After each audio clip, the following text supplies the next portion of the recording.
ನನ್ನ ಎಲ್ಲ ಆಧ್ಯಾತ್ಮಿಕ ಬಂಧುಗಳಿಗೆ ಪ್ರಣಾಮಗಳನ್ನು ಸಲ್ಲಿಸುತ್ತಾ ಸ್ಪಿರಿಚುಯಾಲಿಟಿ ನಾಲೆಜ್ ಯೂಟ್ಯೂಬ್ ಚಾನಲ್ಗೆ ಸ್ವಾಗತ.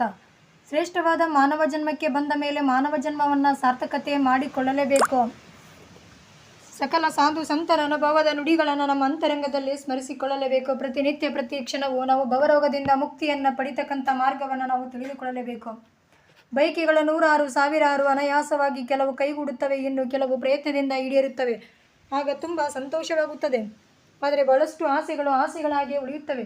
ಅವು ನಮ್ಮ ಬಾಳಿನಲ್ಲಿ ಚಿಂತೆ, ದುಃಖ, ನಿರಾಸೆ ಉಂಟು ಮಾಡುತ್ತವೆ. ಕೆಲವು ಬಯಕೆಗಳಂತೂ ಅಸಾಧ್ಯಗಳು, ಸಾಧನೀಯವಲ್ಲ. ಉದಾಹರಣೆಗಾಗಿ ಎಲ್ಲ ಜನ ಸುಖಿಗಳಾಗಬೇಕು, ನಿರಾಮರಾಗಿ ಎಲ್ಲ ಕಾಲದಲ್ಲೂ ಎಲ್ಲ ಪ್ರಸಂಗದಲ್ಲೂ ಇದು ಒಳ್ಳೆಯ ಇಚ್ಛೆ.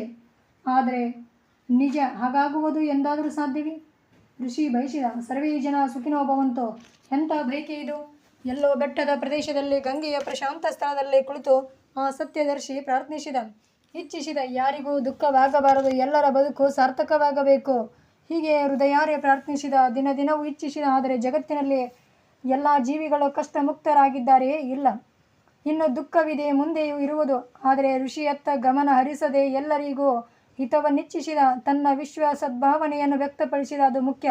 ನಿಸರ್ಗದತ್ತ ನೋಡಿ ಸೂರ್ಯ ಉದಿಸಿ ಅಸ್ತನಾಗುತ್ತಾನೆ, ಮೇಘ ಮಳೆಗರಿದು ಕರಗಿ ಹೋಗುತ್ತದೆ. ಯಾರು ತಮ್ಮ ಬೆಳಕಿಗೆ ನೀರಿನ ಪ್ರಯೋಜನ ಪಡೆದರೋ ಎಂಬುದರ ತನಿಖೆಗೆ ಅವರು ಹೋಗರು. ಎಂತಲೇ ಸೂರ್ಯನಾಗಲಿ ಮೇಘ ದೇವತೆಯಾಗಲಿ ಸದಾ ಪ್ರಸನ್ನರು. ಎಲ್ಲ ಸಂತರು ಜ್ಞಾನಿಗಳು ಹಾಗೆ ತಮ್ಮ ನಿಷ್ಕಲ್ಮಶ ಪ್ರೇಮ ವರ್ಷಣ ಮಾಡುತ್ತಾರೆ ಜಗತ್ತಿನ ಮೇಲೆ. ಆದರೆ ಅದನ್ನು ಎಷ್ಟು ಜನ ಬಳಸಿಕೊಳ್ಳಲಿಲ್ಲ ಎಂಬುದರ ಶೋಧನೆಗೆ ಅವರು ಹೋಗುವುದಿಲ್ಲ. ಎಲ್ಲವೂ ಯಾವಾಗಲೂ ಕೈಗೂಡುವುದು ಎಂಬುವುದು ಅವರಿಗೆ ಗೊತ್ತು. ಆದ್ದರಿಂದ ಅವರು ನಿಶ್ಚಿಂತರು, ಮಾಡಿಯೂ ನಿಶ್ಚಿಂತರು. ನಾವು ಇಚ್ಛಿಸುವುದು ಎಲ್ಲರಿಗೂ ಅನ್ನ ಸಿಗಲಿ, ವಿದ್ಯೆ ಸಿಗಲಿ ಎಂದು ನಮಗೆ ಸಾಧ್ಯ ಇದ್ದಷ್ಟು ಪ್ರಯತ್ನ ಮಾಡುವುದು ಪ್ರಾಮಾಣಿಕವಾಗಿ. ಅದರ ಪರಿಣಾಮವನ್ನು ಮಾತ್ರ ವಿಶ್ವ ನಿಯತಿಗೆ ಬಿಟ್ಟು ಬಿಡುವುದು. ಭಗವಂತನ ಕ್ಷೇತ್ರದಲ್ಲಿ ಕೂಡ ಹಾಗೆ. ಭಗವಂತನನ್ನು ಬಯಸುವುದು, ಕಾಣಬೇಕು, ಅನುಭವಿಸಬೇಕು ಎಂದು. ಆದರೆ ಬಯಕೆಯೇ ಬಾಧಕ ಆಗಬಾರದು. ಬಯಕೆ ಸಹಜ, ಸುಂದರವಾಗಿರಬೇಕು. ಒಂದು ಹೂವು ನೋಡುತ್ತೇವೆ, ಕಣ್ಣ ತುಂಬಿ ಬಿಡುತ್ತದೆ, ಸುಮ್ಮನೆ ನೋಡಬೇಕು ಅಷ್ಟೇ. ಯಾವಾಗ ಕಣ್ಣು ತುಂಬಿತೋ, ಮನಸ್ಸು ಸೌಂದರ್ಯದಿಂದ ತುಂಬಿತೋ, ಆಗ ಸೌಂದರ್ಯದ ಆಸ್ವಾದನೆ, ಅದ್ಭುತ ಆನಂದ, ತನ್ಮಯತೆಯ ಅನುಭವ. ಸದಾ ಶಾಶ್ವತವಾಗಿ ಹೂ ಕಾಣಬೇಕು ಎಂಬ ಛಲ ಬೇಡ, ಅದು ಸಾಧ್ಯವೇ ಇಲ್ಲ. ಎಲ್ಲರೂ ಸತ್ಯವಂತರಿರಬೇಕು, ನೀತಿವಂತರಿರಬೇಕು, ಅಹಿಂಸಾವಾದಿಗಳಿರಬೇಕು ಎಂದು ಬಯಸಿದರೆ, ಛಲದಿಂದ ಸಾಧಿಸ ಹೊರಟರೆ ಹೇಗೆ ಸಾಧ್ಯ? ಒಬ್ಬ ಸಂತ ಮಲಗಿಕೊಂಡಿದ್ದ. ಆತನಿಗೆ ಸುಮಾರು 70 ರಿಂದ 75 ವರ್ಷ. ಯಾರೂ ಇರಲಿಲ್ಲ. ಒಬ್ಬನೇ ಕುಟೀರದ ಹೊರಗೆ ಶಿಥಿಲ ಬೆಳದಿಂಗಳು. ನಿದ್ದೆ ಹತ್ತಿರಲಿಲ್ಲ. ಚಿಂತೆ ಮಾಡುತ್ತಿದ್ದ. ದೇವನು ಕಾಣಿಸಿಕೊಂಡು ಕೇಳಿದ, ಏಕೆ ಮಲಗಲಿಲ್ಲ? ಏನು ಚಿಂತೆ ಎಂದ. ಸಂತ ನುಡಿದ, ಪರಮಾತ್ಮನೇ, ನಿನಗೆ ತಿಳಿಯದೇ ಇರುವುದು ಯಾವುದು?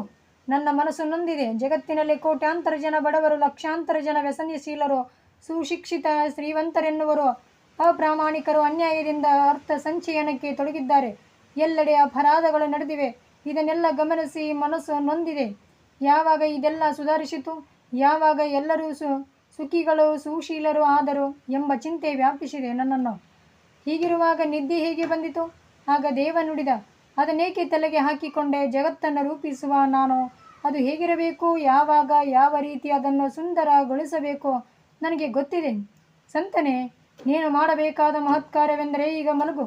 ನಿಶ್ಚಿಂತನಾಗಿ ಎಲ್ಲವನ್ನು ನನ್ನ ಮೇಲೆ ಹಾಕಿ ನೀನು ನಿಶ್ಚಿಂತನಾಗಿರಬೇಕು. ಅದು ನನ್ನ ಬಯಕೆ. ನೀನು ನನಗೆ ಸಾಧ್ಯವಾದಷ್ಟು ಒಳ್ಳೆಯದನ್ನು ಮಾಡು. ಜಗದಿ ಒಳಿತನ್ನು ಬಯಸು ಸರ್ವರಿಗೆ. ಆದರೆ ಕೊನೆಯಲ್ಲಿ ನಿಶ್ಚಿಂತನಾಗಿರಲು ಕಲೆ.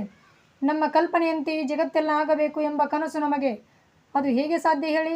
ನಮ್ಮ ಅವಾಸ್ತವದ ಕನಸುಗಳ ತಾಪ ಕಾರಣ. ಇದಕ್ಕೆ ಪರಿಹಾರವೆಂದರೆ ದೇವ ಚಿಂತನೆ. ಜಗತ್ತಿನ ಜಗದೀಶ್ವರನ ಸರಿಯಾದ ಜ್ಞಾನ. ಪರಿಣಾಮದತ್ತ ಬಹಳ ಗಮನ ಹರಿಸದೆ ಪವಿತ್ರ ಕಾರ್ಯ ಮಾಡುವುದು, ಸತ್ಯ ಸಂಕಲ್ಪದ ಪ್ರಾರ್ಥನೆಗೈಯುವುದು. ಆದರೆ ಈ ಕುರಿತು ಅತಿಯಾದ ಚಿಂತೆ ಬೇಡ. ಈ ಸಂಗತಿ ಮಾತನಾಡಿದಷ್ಟು ಸರಳವೇನಲ್ಲ ಆಚರಣೆಯಲ್ಲಿ ತರುವುದು. ಈ ಪ್ರಪಂಚದಲ್ಲಿ ನಾವೀಗ ಮಗ್ನರು. ಮನಸ್ಸು ತಿಳಿ. ಆದರೇನು, ಇದು ಮುಗಿಯದು.